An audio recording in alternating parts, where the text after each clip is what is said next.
You ever get that feeling? You really, really want to change something in your life. You want to get healthier, learn that new skill, just be better. But for some reason, you just don't act. Why does that happen? Well, believe it or not, the answer might be hiding in two simple words you use every single day. Oh yeah, we've all been there. That magical land of tomorrow. It's where all our good intentions live, right?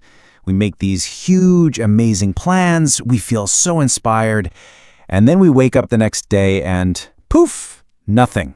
It's this cycle that so many of us are stuck in, and today we're going to figure out exactly why it keeps happening. And to really get it, we need to look at two totally different ways of thinking about change. First, you've got the dreamer. This is the person with all the big ideas and the perfect color-coded plans. Then you've got the doer. The doer knows that real change is usually kind of messy, it's imperfect, and it's definitely not about waiting for the perfect moment. Okay, so let's start with where most of us live, whether we like it or not. This is the dreamer's trap. And it feels so good to be in this trap, right? It's full of hope and excitement. But it's built on this really dangerous idea, the myth of perfect motivation. So let me introduce you to someone. This is Bob. And honestly, Bob is in all of us. He's that little voice in your head with the best intentions and the biggest dreams. He's the part of you that's convinced that one day everything will perfectly align and that's when the real work will begin. And this is Bob's favorite thing to say. Now listen closely to that one little word, will. When Bob says, "I will change my life," it's not a plan. It's a spontaneous feeling, a spark of hope that just popped into his head. It's a wish, not a strategy. And here's what that wish looks like in practice. It's kind of crazy. Bob thinks he needs the perfect time to start, a Monday or New Year's Day. Then he'll get hyped up watching some motivational video, feel like a total lion, and decide to change his entire existence overnight. Wake up at 4 a.m., run a marathon, become fluent in English by lunch. It's a plan that's designed to fail because our brains literally hate sudden, drastic change. They're wired to protect us from that kind of shock. So what happens? Well, you already know what happens, don't you? That alarm goes off at 4 a.m., it's dark, it's cold, and that lion from last night is suddenly a very, very sleepy kitten. The grand plan just collapses. And the worst part? He tells himself, I'll just try again next week, locking himself deeper into the story that he's someone who just can't follow through. And this brings us to a huge, crucial truth. Motivation? It's a liar. It's a flaky friend that's super fun at the party, but disappears the second you need help moving the couch. Relying on motivation to make real, lasting change is the absolute core of the dreamer's trap. Okay, so if that's the trap, how do we get out? Let's flip the script and look at the other side of the coin. This is the secret of the doer. The doer gets that progress isn't about one perfect leap. It's about taking one messy, imperfect step over and over and over again. And our guide for this part of the journey is my dog, Mochi. Now look, Mochi has never seen a motivational YouTube video. He doesn't own a calendar. But I'm telling you, this dog is an absolute Jedi master of getting what he wants. All because he understands the incredible power of habit. Just check out his method. It's so simple, it's brilliant. Mochi wants a piece of sausage. He doesn't wait to feel inspired.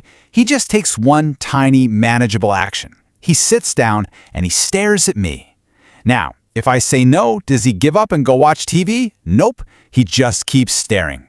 He is consistent. He's unbelievably patient. And the most important part? He never, ever breaks the chain. And what happens in the end? He always gets a sausage. And that, right there, is the doer's secret. It's not about motivation, it's about discipline. It's about the quiet magic of small actions compounding day after day. Each tiny step is like turning a small gear, which turns a bigger gear until eventually you have this massive momentum that Bob, our dreamer, can only, dream about. So how does this all circle back to grammar? Well, here's the thing. The words you use aren't just describing your reality, they are actively creating it. You are literally programming your brain for success or failure with every sentence you say. So let's look at the two phrases that define these two mindsets.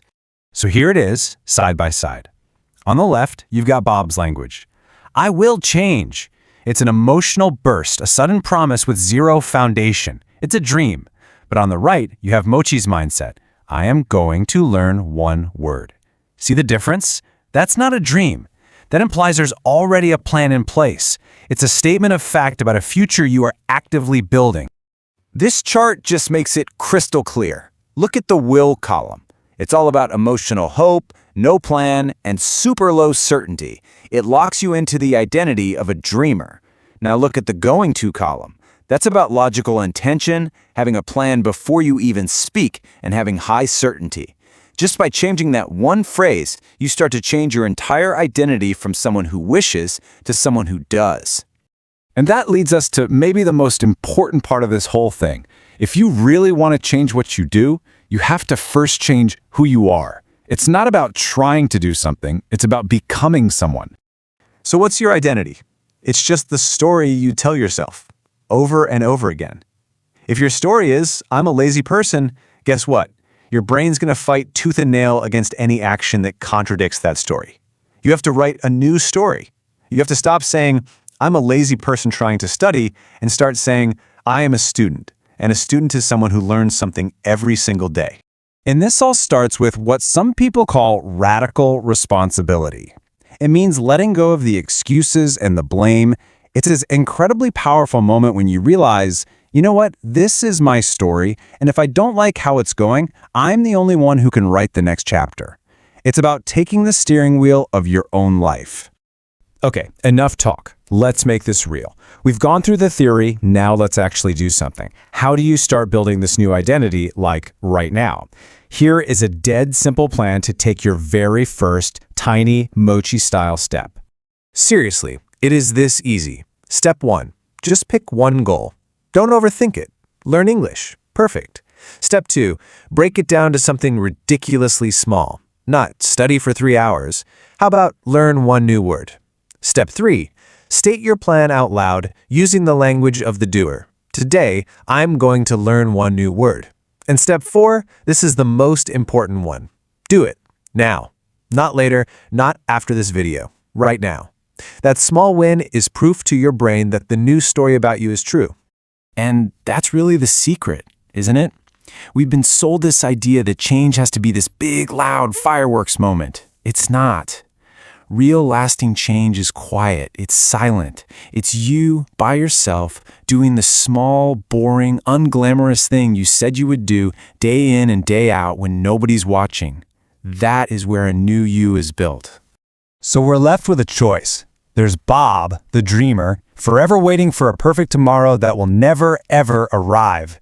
And then there's Mochi, the doer, who is starting with one small, messy step right this second.